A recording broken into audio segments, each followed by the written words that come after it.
Shu limonni bez emotsiyaga bersangiz $100 sizniki. Men emotsionalni bo'laman, okaga beraman Abdush.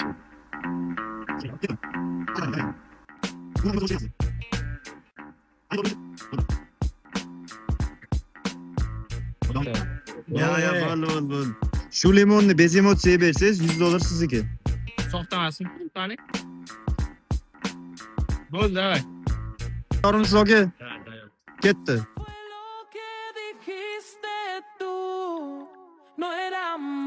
Ya gap yo'q aka, lekin mana $100 yutdingiz. Davom etamiz. Aka, shu limonni bez emotsiyaga bersangiz $100 sizniki. Bo'ldi aka.